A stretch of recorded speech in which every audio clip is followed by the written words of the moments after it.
Well, good evening, everyone. Thank you for joining us tonight. Apologies for the kind of atypical start. We unintentionally started webcasting before we had staff fully on. So thank you for bearing with us as we work through these technical difficulties. But tonight we're going to be discussing the Southeast Denton neighborhood capital improvements. And we've also got some exciting updates on park projects, and we can answer other questions about things that the city has going on. So before we get started, I wanted to do a quick round of introductions of the city staff that we have on. So I'm going to really quickly share my screen so that we can go in order of what we have listed here. So if the city staff will just kind of name yourselves based on the order that we have listed on the screen, just to do a quick round of introductions. I don't see us. Oh, you're going to set it up. Rachel, I don't see your screen. Okay, and I can't see, hang on just a second. Hang on, here we go, share. There we go. I think it's happening. Okay, I'm Sarah Hensley. I'm the interim city manager. And I don't think David's on No, yet. But he's not. I don't think he's on yet. He had another commitment, so he will try to jump on later. I am Frank Dixon, the Chief of Police and Interim Assistant City Manager. Good evening. I'm Justin Harmon. I'm the Communications Manager in the Public Affairs Department. I don't think we have Deanna Cody on with us yet. She's the Deputy Director of Real Estate. I'm Ethan Cox. I'm the General Manager of Public Works. Hello, I'm Becky DeVinny, the City Engineer and Director of Capital Projects. Of course, I have to be the first one. Hi, my name is Gary Packin, Director of Parks and Recreation. Hello, I'm Jerry Filler. I'm the Engineering Manager for Denton Municipal Electric.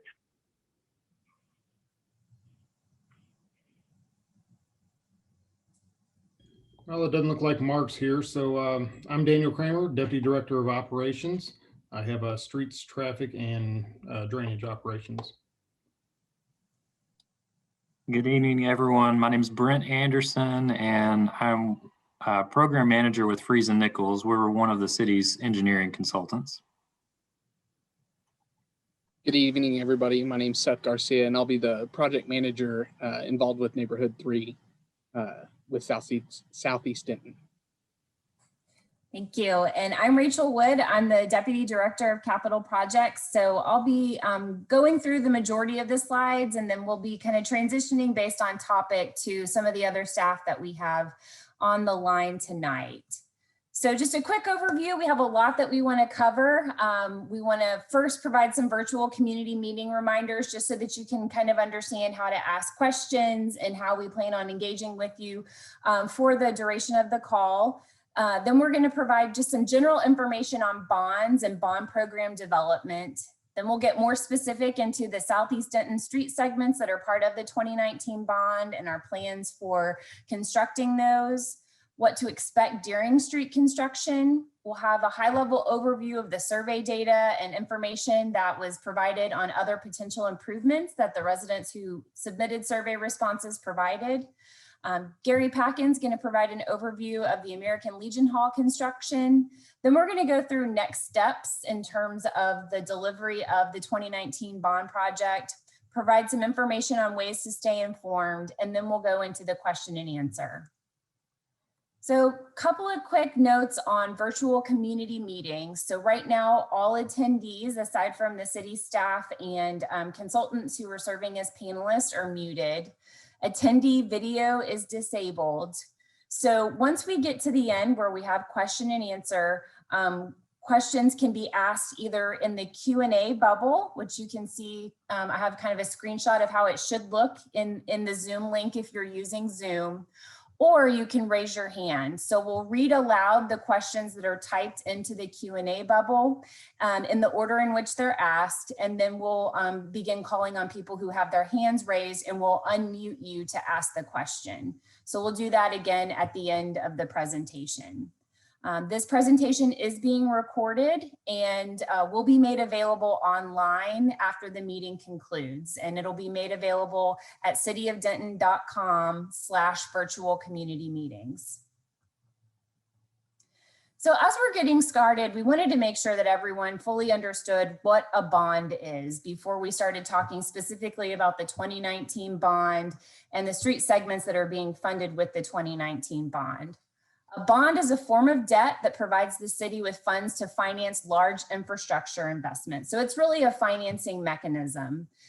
General obligation bonds, which are what comprises the city of Denton's current 2019 bond program, allow the city to fund major projects over several years. And categories of projects funded with bond funding include streets and major roadways, drainage, public safety facilities, parks and open space, sidewalks, and streetlights. And so general obligation bonds require voter approval.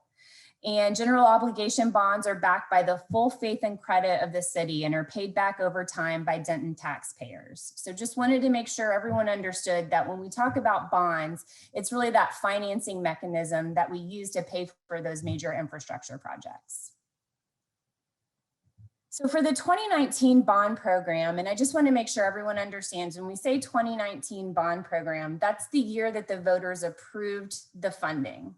So on April 23rd, 2019, the City Council established a special Citizens Bond Advisory Committee. And that Citizens Bond Advisory Committee met several times and discussed potential improvements that they wanted to have funded with the bond program. And then they made recommendations to the City Council. So from May through July of 2019, the Bond Advisory Committee met with staff to review those potential projects and propositions that were ultimately included as a part of the 2019 bond. During those discussions, Southeast Denton was identified as a priority for the street rehabilitation program. In July of 2019, the Bond Advisory Committee presented the bond program recommendations to the City Council. And then on August 13th, 2019, the City Council called the November bond referendum. And when you say you call the referendum, that essentially is their approval to have the election for voters to then vote on the bond program. So November 5th, 2019 is the actual date that voters approved that funding. And since that time, staff has been planning on how to implement the funding based on the propositions that were approved. So now we'll get more specifically into the street segments that are included in the 2019 bond, specifically those segments that are in the Southeast Denton neighborhood. So the Southeast Denton street segments that we currently have listed are 73 segments. And we say updated Southeast Denton street segments on this slide because whenever the Bond Advisory Committee first considered the segments for Southeast Denton, there were 63 listed. So over the past several months in consultation with utilities and working with our consultant, you just met Brent Anderson a moment ago with Friesen Nichols, we've actually had a 10 segment increase from the original 2019 bond program plan. So we're now looking at that total 73 segments in the Southeast Denton neighborhood. You're going to hear me use the term holistic approach a lot during my presentation this evening. And Southeast Denton really is the first neighborhood that we're looking at taking that truly holistic approach of not only making the required utility and street segment improvements, but also engaging with the community through the meeting we're having tonight, through surveys, through future community meetings to make sure that there aren't other improvements that we should be considering in addition to those utility and street upgrades. So when we say holistic, that's what are the required improvements and then what other improvements could we potentially fund, such as sidewalks, street lights, and other infrastructure enhancements. We're seeking input from the neighborhood on those other improvements. And once we have that feedback, we'll finalize the scope and then we'll get the design finalized to then ultimately select a contractor. So the first segments that we will ultimately be constructing all 73 segments that I just mentioned, but we will be taking a phased approach to delivering all 73 segments. So the first round that we plan on delivering are 22 segments which we plan to advertise to select the contractor in fall of 2021. What's happening now is that we're in the design development phase, and we don't want to finalize the design until we get the feedback from the neighborhood through this meeting and again through that survey. And then we plan to select the contractor by the end of the calendar year, with construction taking place beginning in 2022. So those first 22 segments include Allen Street, Cook, Hill Alley, Industrial, Jackson, Johnson, Martin, several segments on Mill, Morse, Robertson, and Y Streets. So I've mentioned this a little bit, but there are several steps that are involved in roadway project development. So first, the funding has to be approved. So in the case of the 2019 bond, that has already happened. Then we have stakeholder feedback collected, and that's part of what we're doing tonight, part of what we did with the survey. Then the project design is finalized, which we plan to do once we've got that scope further refined after we receive your feedback. Then we advertise the project, and when we say advertise, that's just where online we let contractors know that they can submit bids for us to then review and ultimately select a contractor. Then we go into construction, and then the final phase is project closeout. And I'm going to turn it over to Justin to provide a high-level overview of the community engagement efforts we'll have throughout this project. Sure thing. Good evening, everybody. We understand the importance of transparency and communication. So over the last several years, we've really worked to improve and develop the city's Improving Denton Construction Communications program. As you can see on your screen, we have a multi-phased outreach plan that covers the various stages of the project. Though not all of the tools you see here will be necessary for every construction project, we do have various possible types of communication you can expect to see throughout the duration of the project. In the beginning, as we're in the design phase, before you see any work being done, the city will push out communication to educate impacted properties and the community about the upcoming project. As we get closer to the start of construction, the notification efforts will increase to make sure you're updated on the progress and the possible impacts you can expect to see once our crews begin the work. After construction has begun, we will continue to provide updates on the project, primarily via email and on the project page of the city's website, which I'll talk about a little later on in the presentation. Once the project is complete, we'll do one final push of information to the community using the various communication channels you see here on your screen. And you'll likely see a post-construction survey where you'll have the opportunity to provide feedback to the city. As I said before, we know communication is an important component of every project, and we will sure do our best to keep you as informed as possible along the way. And Rachel, I'll send it back to you. Thank you, Justin. So now we're going to launch into what to expect during street construction. So just a couple of quick notes of what to expect once we do begin construction. There will be the presence of traffic control devices such as cones and barrels. There will be temporary lane closures, and there could be service disruptions. We will notify with door hangers and other community outreach prior to those service disruptions. We do intend them to be very short in duration, but you will receive advance notice to the extent possible unless there's an emergency situation. There may be limited on-street parking availability as construction is occurring in a specific segment. Construction equipment and construction workers will obviously be working in your neighborhood as the construction is live. Safety signage will be in place, and dust and temporary construction debris. We do try to mitigate all of that, but just want to kind of level set. These are some things to expect. The outcome is wonderful, and you'll have great high quality streets at the end, but there are some impacts during construction. On the right hand of the screen, what I have listed are the city's permitted construction hours. So from June to September 30th, weekday construction hours are 6 a.m. to 8:30 p.m. Saturday, it's 8 a.m. to 8:30 p.m. And while it's permitted on Sundays from 1 to 8:30 p.m., very rarely are city projects actively under construction on Sundays. October 1st through May 31st, permitted hours during the work week are 7 a.m. to 8:30 p.m., Saturday, 8 a.m. to 8:30 p.m., and then Sunday, 1 to 8:30 p.m.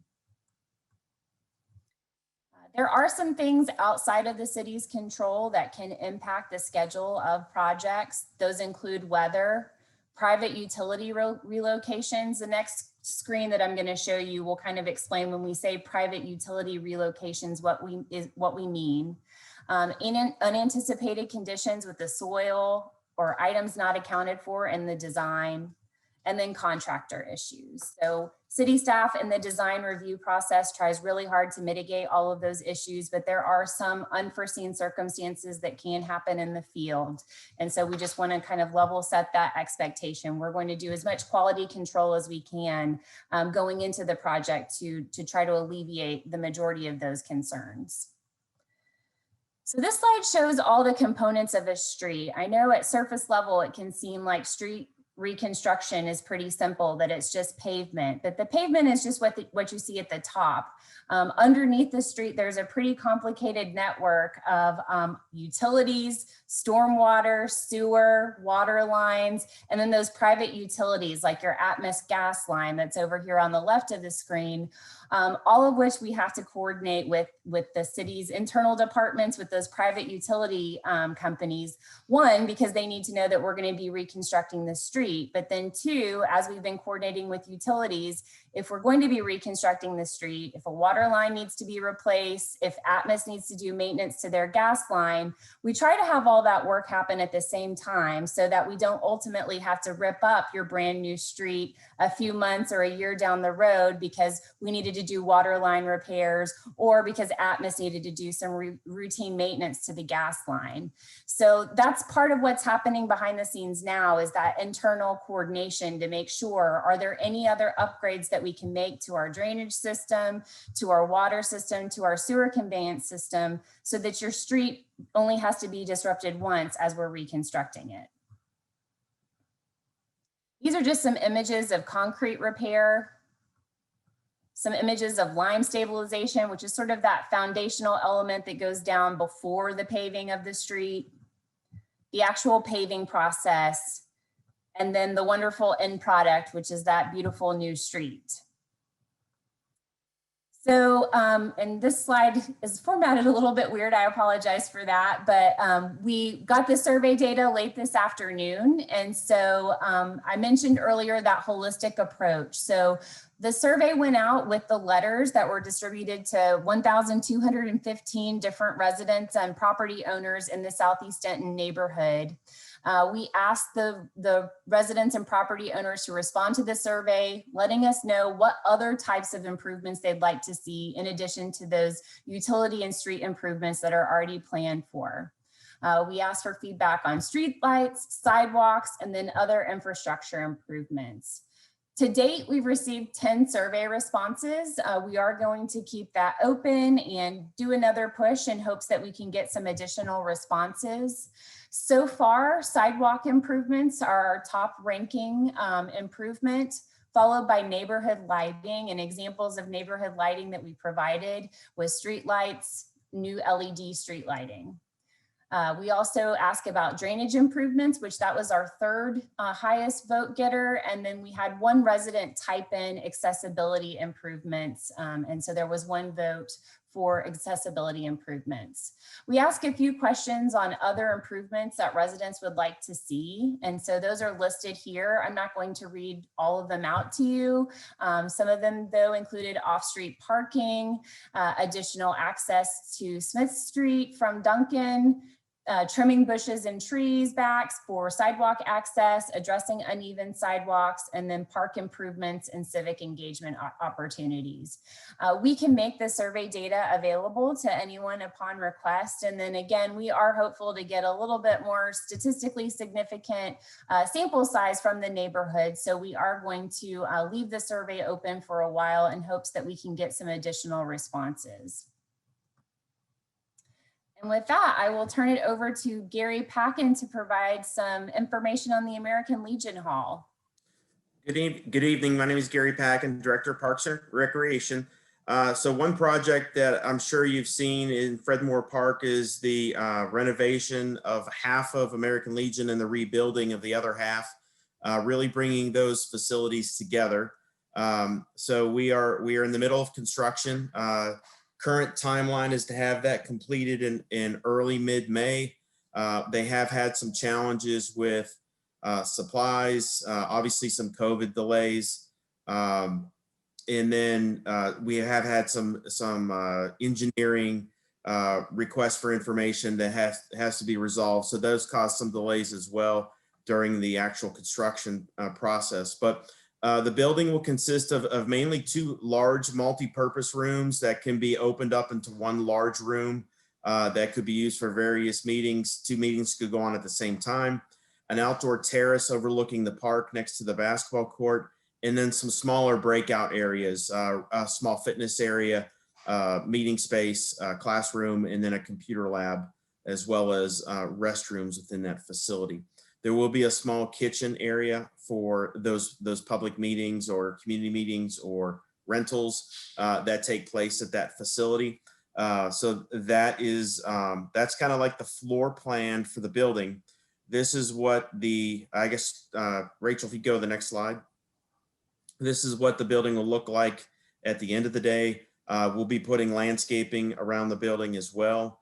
So that'll be taking place. Some other improvements that we've done recently. Next slide. Well, actually, here's some images of what it looks like.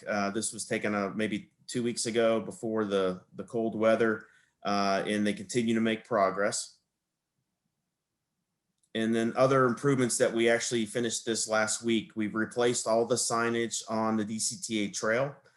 We are also looking at adding some additional signage on some of the blank pedestals. So if you do have some topics that you'd like to be researched, we could definitely do that. We have volunteers that are working on that, as well as with staff, with Shalon Brown from MLK Junior Recreation Center are working on that as well. So we do have some extra pedestals that are blank that we could add some additional signage. And then if we need to, we'll look at adding pedestals in the future to continue that educational opportunity along the trail.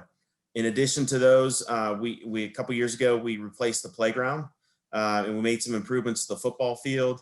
And we are going to be having a public meeting probably later on this summer for the park. We do have a grant application out for some funding for park improvements at Fred Moore, as well as we are going to put in some additional lighting at Carl Young Park. We had a resident probably about a year or so ago ask about improving the lighting in the darkness of the trail, kind of in the backside of the park along the creek.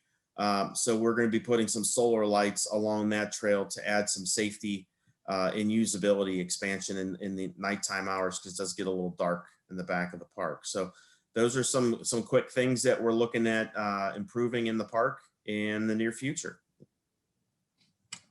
Awesome. Thank you, Gary. Really quickly, we're going to talk through street reconstruction next steps. So we're going to incorporate the feedback we received tonight from the survey, from additional opportunities that we have to discuss this with residents. We'll finalize that design for the first 22 segments, and we're planning to have the design finalized by Q3 of calendar year 2021. As Justin mentioned, community engagement is something that's going to continue for the duration of this project, not just the first 22 segments, but for all 73 segments that we have planned in Southeast Denton. So once we hit 30% design, which really just means a third of the way through finishing the design for the project, we will have another community meeting, which we also anticipate will take place at this summer. We'll have a public meeting on final design for those first 22 segments in Q3, the same time that the design is wrapping up. This information is also going to be made available about the meetings and then about the status of the project through social media and letters to impacted residents, letting them know that construction is about to begin. We'll advertise and select the contractor for the first 22 segments in Q3 of calendar year 2021. And we plan to select that contractor by the end of calendar year 2021. As that's happening, design and the beginning phases of design is already underway for the remaining 51 segments of the Southeast Denton neighborhood. So that design will continue. and then ultimately the completion of all 73 segments of the 2019 bond in Southeast Denton. So I'm going to turn it back over to Justin. Sure thing. As you can see here, we have several ways that you can stay informed about the project and engage with the city over the next duration of the project. The manager for this project will be Seth Garcia, who is on the call tonight, whose contact information you can see there on the screen. You can reach him via email or by phone, and he can answer any questions or concerns you may have along the way. You can also stay updated on the status of the project anytime via the project webpage that I spoke about a little earlier, which you can find at www.cityofdenton.com/2019 Street Rehab. And it's on that same webpage, you'll find a link under helpful resources where you can sign up for email updates, which we'll be pushing out throughout the duration of the project. That's going to be really useful. And lastly, for those that don't know, the city's Engage Denton mobile app is our service request platform where you can report issues to the city, which can also include photos and geographic locations to help us know exactly what and where the issue is. When you submit a request, if you provide your contact information, city staff will be able to follow up with additional questions or information about your request. That app is available for Apple and Android phones, and requests can also be submitted online at www.engagedenton.com. I'm Rachel, I'll send that back to you. Okay, well, with that, that concludes the primary information that we wanted to convey in tonight's presentation. So I'm going to stop sharing my screen. And as I mentioned at the beginning of tonight's presentation, there are two ways that you can ask questions. One is to use that question and answer feature, which kind of looks like the two little talking bubbles at the bottom of your screen. So we'll read those in the order in which they're asked. And then once we get through those, if you have your hand raised, we'll unmute those of you with your hands raised and let you ask a question as well. So we're going to look first and see if there are any questions that have been asked. I don't see any in the questions. So I see Pastor Chambers looks like he has his hand raised. So I'm going to unmute you now, Pastor Chambers. And if you'll just click unmute on your end. Is that better? Yes, sir. Okay, just a real quick question as it relates to transportation on some of these streets that you're going to start working on. Do you guys have a plan if the bus service is going to be transitioned or altered? I may have missed it, but I don't think I heard you say anything about what will happen with the transportation and certain bus stops in those communities. Yeah, we'll certainly communicate any changes or detours that need to be made, and we'll make that available online. One of the things that was mentioned on the slide that Justin pulled up about community engagement efforts, we also update the Waze app that I know a lot of people use to get around town, especially in construction. So that will be updated as well. But yes, we'll make sure to communicate any changes to DCTA routes as a part of this project for ensuring residents can make the necessary connections that they need in order to get to where they're trying to go. Thank you. Thank you. Absolutely. Thank you. Let's see. Do we have any questions typed in yet? No. Any other questions from participants? If you'll just remember to raise your hand if you do have a question that you want to ask.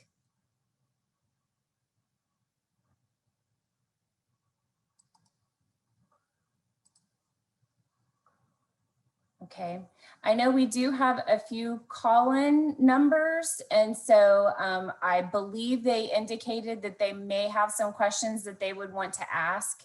So what I'm going to do is unmute the number ending in 6575 for just a moment to see if you have any questions you wanted to ask. And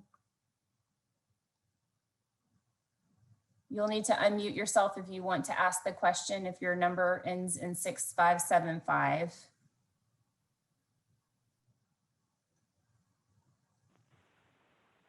Okay. Am I on? Yes, you are. Okay. I'm Betty Kimmel, and I was the former director of the American Legion Hall, and I retired. But I didn't hear Lakey and Wilson Street. Are they going to do an improvement on Lakey and Wilson? I didn't hear those two streets called. That's where the Legion Hall is being repaired on. As a part of this project, we do not have segments on Lakey or Wilson considered. Wonderful. Wonderful. Because I live on Lakey. But So if there thank are you. maintenance needs, we do have Daniel Kramer, and he does ensure that our existing streets are well maintained.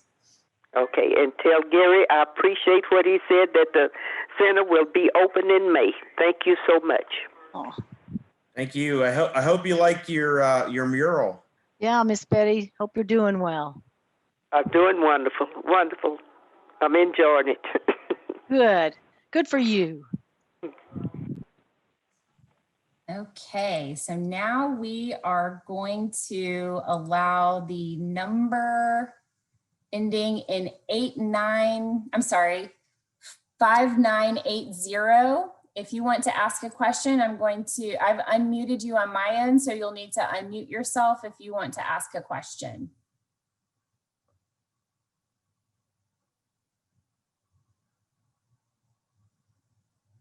Okay.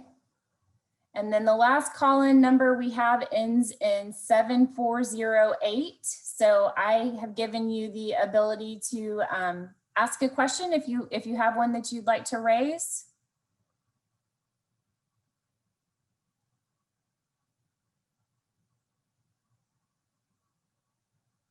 Okay.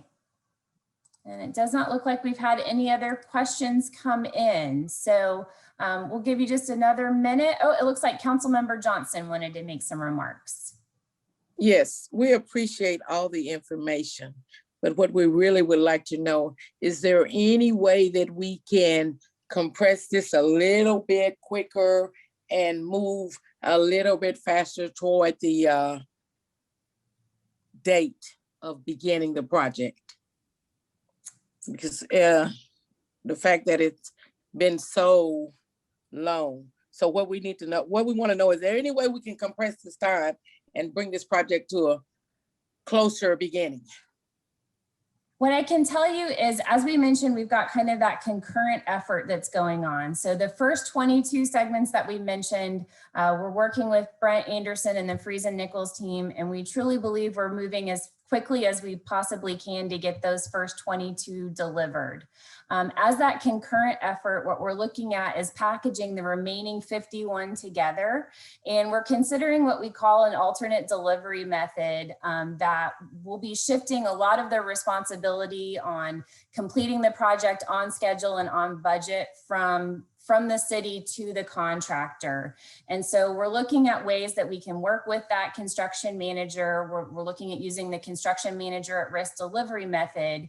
And are there ways that we can compress the remaining 51 segments so that those can get delivered more quickly? And so that's what we're working on right now. And we're hopeful that within the next month or two, we'll have a much more refined schedule that we can share with you on the timing to deliver all 73 segments. And I'll let Brent speak to it if he wants to in any more particulars, but we have compressed the schedule for that first 22 segments about as tightly as we can. We thought it was really important that we have an opportunity to get feedback from the neighborhood, just because we wanted to, as we mentioned, if we want to add to the scope streetlights or sidewalks, we wanted to make sure that we had the opportunity to get that feedback and not just assume that the sidewalks and streetlights either didn't need to be a part of the scope or did.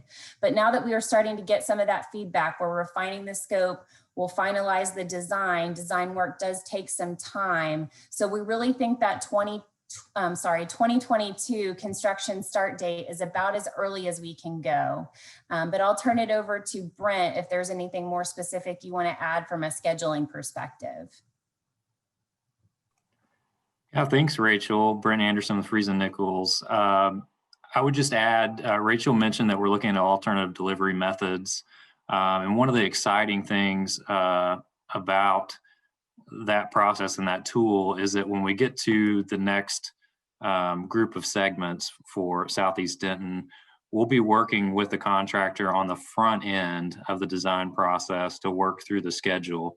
The standard delivery method, which is what we're using for the first 22 segments, we work off of schedule estimates and we bid it out and award it to a contractor.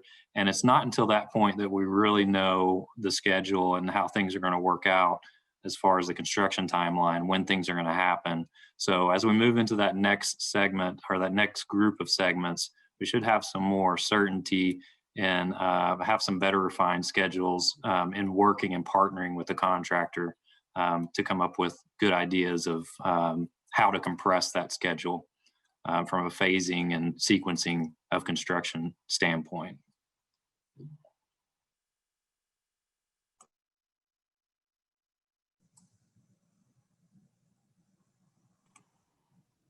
That's all I had, Rachel. Thank you, Brent. Councilmember Johnson, did that answer your question? It answered the question, but I still would like to keep researching and looking for the quicker method. I know that Southeast Denton is getting very anxious, as am I, because we have waited quite a bit of time for this construction to take place. So we're just anxious to get it done as quickly as possible. Absolutely. And we're just wanting to make sure we do the necessary quality control that I was talking about earlier on the front end, so that once we're ready to go to construction, all of the unanticipated things have been addressed and we're able to just focus on construction and hopefully be operating in a limited to no surprise environment. So that's part of why this design process takes so long, is that we're trying to anticipate all the things that could happen in the field, so that then when we go to construction, we've planned for those accordingly and the construction can be a much smoother process.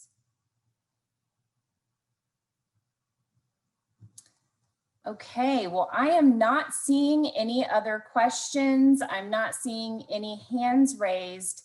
We really do appreciate everyone's time. Oh, I'm sorry, Gary's got his hand physically raised. Yes, sir. So just a quick announcement. As of right now, we're planning to open the splash pad on May 15th.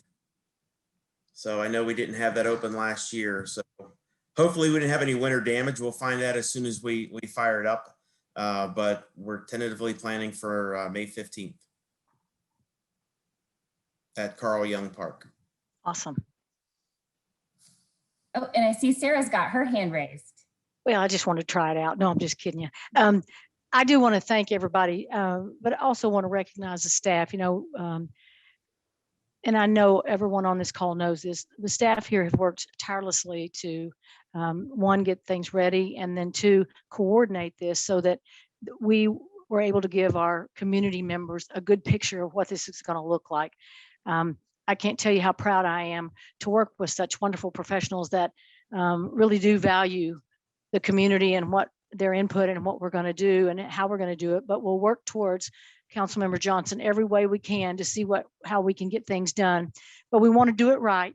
We want to do it right the first time. And I just wanted to let you know how proud I am to work with individuals that really take the time to do these things and spend the time to work with you. And if you need another meeting and we need to clarify things, I can tell you that the staff will be there to do it. And I just wanted to thank them. Now I got to figure out how to get my hand down here. Oh, I already did. Okay.